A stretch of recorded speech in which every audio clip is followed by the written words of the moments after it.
So one of the reasons why toy collectors come here to us it's because of the prices. You really have to dig a little to find some good deals, but if you find something, grab it because they have limited amounts. And I found something that I wanted to share with you that I felt in love. But before I show you the great reveal, I just put a few toys here so you can take a look at the great prices. So right here we have from the Star Wars Vision. For $14.99 we have this figure right here. I'm not a fan of it, but I found it was very interesting. But if you like Funkos, take a look at this price. $4.99 for Jiminy Cricket. They also have the Star Wars Return of the Jedi collection. I mean, not collection, they have some of them. They have this for $3.99. The Kifaba Skip Guard. They also have some of the Micro Squadron spaceship. They have this for $4.99 also. They have this amazing TIE Fighter, also for $4.99. I have this one already. They have Cassian Andor dressed up as the Imperial Guard, I should say. And they also have this Imperial Troop Transport right there. But I'm gonna show you what I got, and take a look at this. For all of you Halloween fan lovers, for $11.99 I got this premium Lugosi Dracula, which I'm gonna show you in a few minutes at home, the unboxing of it, so you can take a look.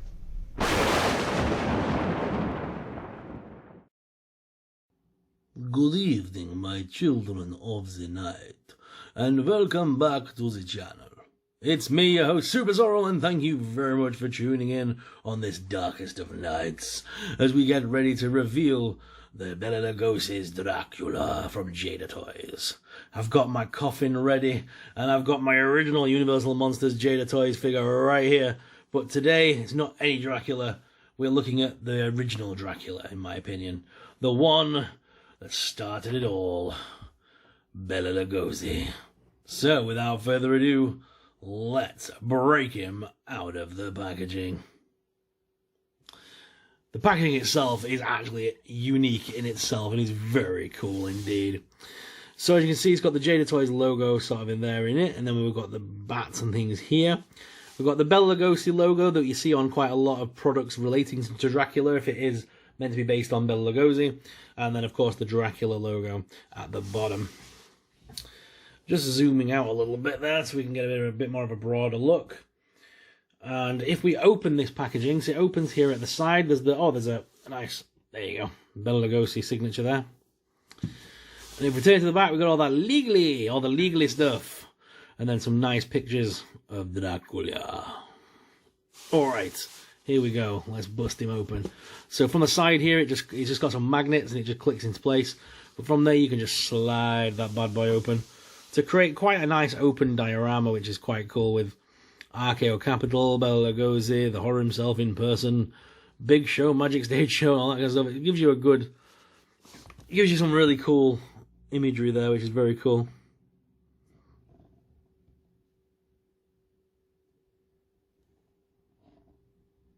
So this is the figure itself, hiding here in his little packaging.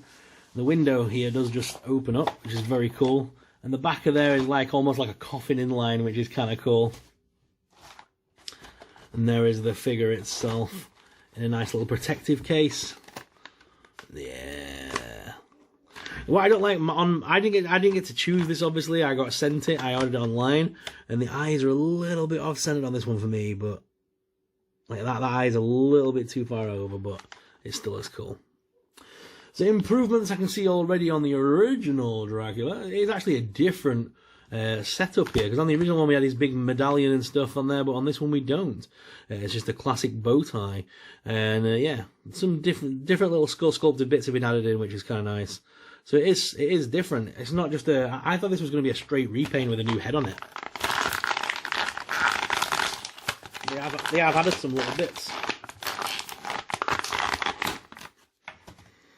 So it does feel different on the shelf. It's not just going to feel like a dodgy, lazy repaint, which I genuinely thought this was going to be a bit of a repaint job, but so far, so good. We'll just place him there for a second as we place this back together, because this is one box that I will be keeping nice because of what it is. There's no way I could ever yeet this box across a room and dent it to death, because no, why would you? It's a very nice box. And then we've got a slide out bit here, which opens up. Come on. Come on. Come on. Come on. Is that going to slide all the way out? Or is that just going to sit like that?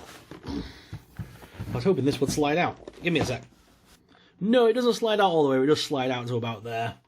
And then we've got the little packaging here with all the items in it, with the spare head and everything in there. Well, that is actually snipped. We're going to have to snip this one open. Or we could just open it from this side. There's all his extra hands. We've got some additional accessories here in the form of like newspapers and artwork and clippings and things, which are pretty cool. We have his cape. Oh, it's a wired cape this time around as well. Nice.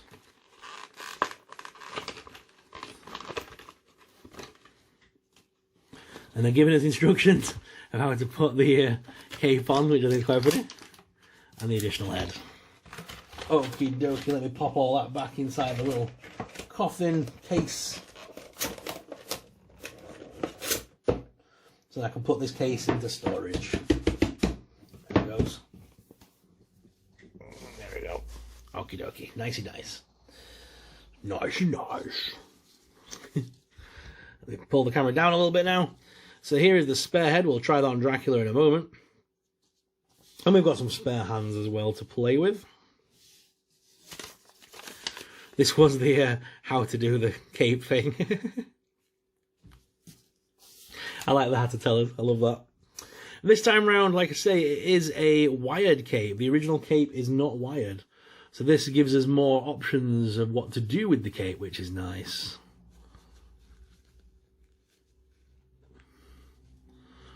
And there's the bit of plastic to slide over the top of your Drac before placing this around him. So let me go ahead and show you guys. So this is the original face on the Dracula. I'm going to have to get rid of that Dracula. I have to get rid of that Bela Lugosi face. It kept focusing on it. Okay, let me pop the head off there. They're all on little ball joints.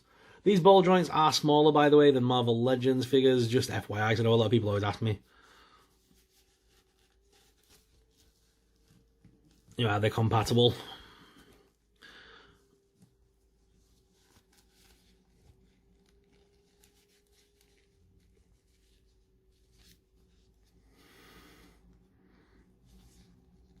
Come on. Slide down a little bit more. There we go. And we'll go ahead with the second portrait to show you this time. There we go. So now he's got that cape on. It's wired, so I can either wrap it around him a little bit more, like that. Or the best part about a nice wired cape is that obviously if we're doing arms out Drac, we can have the cape go with it and flare up, which is kind of cool. Obviously the original Dracula was in black and white. I always thought the inlay of his cape was actually red. But I may be wrong. It's been a long time since I've seen this film. But I thought the inlay was red. But yeah, how cool is that? Look at that face sculpt as well. Very nicely done. Like I said, I've included this set, but I don't really fancy opening it. It's all the posters that were in the box, basically. So we haven't actually seen all of them.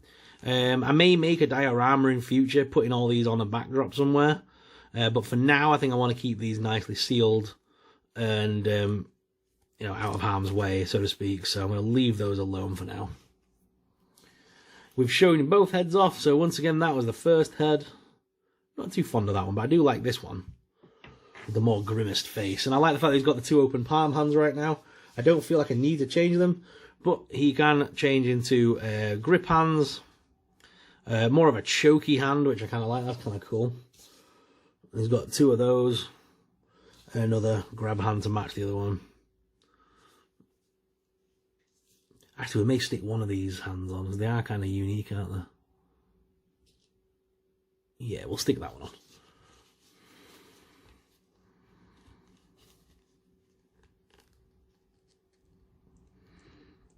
Ooh, take a little bit of popping in and out, first times. Here we go. Pop the new one in. There we go. Let's find a grip point. That is a very weird hand. Oh, it's actually a bit too weird. I'm not sure if I like it now. I'll put it on.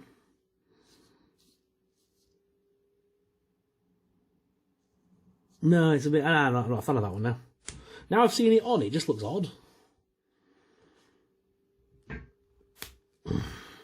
Maybe it'll look good if I was doing something with it, like if I had him like grabbing Werewolf by Night around the neck or something. But just to do his traditional "come to me" kind of thing, I feel like that hand's sufficient. Come to me. That feels sufficient enough for that, to be honest. Don't feel like you need to go all out with the claw. That would make a very cool choking hand, but other than that. And one thing that I've used for years, I know they have released a NECA version of Dracula's coffin very recently. I've been using this one for years. This is one of the ones from WWE, from the Mattel line, and I believe this was an Undertaker coffin once upon a time. With it being made for like the Undertaker, it's obviously quite tall, so this does fit the NECA figure in, but it also fits in the Jada figures beautifully. Look at that. The Jada figures fit lovely in there. So for display purposes, sometimes it's great to use this coffin. And the purple inlay really looks cool. So yeah, I tend to use that as my display piece for my Dracula. Because I've got quite a few Draculas now. If you've been following the channel for a while, you know that I collect Draculas. So I've got quite a few on display. So it depends which Dracula of the month is my favourite. This will probably be in there for some time though, because you can't beat Bela Lugosi. So if I take him out just for a split second, we will have a quick side-by-side here with the original Jada Toys Dracula. Yes, it is night and day. The first release was great. It still is great. I still love this to this day. However, you cannot beat Bela Lugosi's Dracula. It's just so nostalgic and a part of my childhood. But guys, what are your thoughts on this Dracula figure? Let us know in the comments down below. And if you enjoyed this video today, make sure you subscribe.